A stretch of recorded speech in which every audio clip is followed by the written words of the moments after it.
कहानी है एक छोटे से गांव की, जहां हर रात अजीब घटनाएं घटती थीं।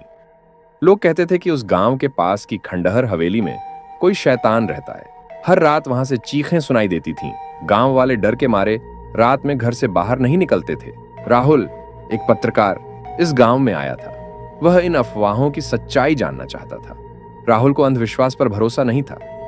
उसने गांव के बुजुर्गों से बात की, लेकिन हर कोई बस एक ही बात कहता, उस हवेली में मत जाना। पर राहुल ठान चुका था। एक रात राहुल ने अपनी टॉर्च ली और अकेले हवेली की ओर निकल पड़ा। चारों तरफ सन्नाटा था।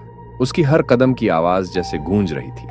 हवेली के पास पहुंचते ही उसे ठंडी हवा का झोंका महसूस हुआ। हवेली के दरवाजे खुद ब खुद खुल गए। जैसे ही राहुल अंदर गया, उसे ऐसा लगा जैसे कोई उसे देख रहा हो। दीवारों पर अजीब चित्र बने थे, जिनमें शैतानी निशान और डरावनी आकृतियां थीं। तभी एक काले साए ने राहुल के पीछे से गुजरते हुए उसकी टॉर्च गिरा दी। राहुल ने घबराकर चारों तरफ देखा, लेकिन कोई नहीं था। अचानक राहुल ने एक गहरी, भयानक आवाज सुनी। कौन है जो मुझे परेशान करने आया है? राहुल के सामने एक काला धुआं बनने लगा और उसमें से एक विशाल आकृति उभरी। वह शैतान था। उसकी आंखें आग की तरह जल रही थीं। शैतान ने राहुल से कहा, यहां से चले जाओ, नहीं तो तुम्हारा अंजाम भी उन लोगों जैसा होगा जो यहां आए थे।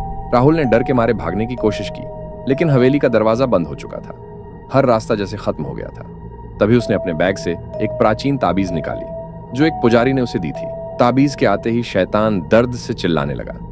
राहुल ने किसी तरह हवेली से बाहर निकलकर गांव वालों को पूरी बात बताई, लेकिन हवेली के पास जाते ही वह ताबीज गायब हो गई। कुछ दिनों बाद राहुल की मौत की खबर आई। लोग कहते हैं शैतान फिर से लौट आया है और इस बार वह और भी शक्तिशाली है।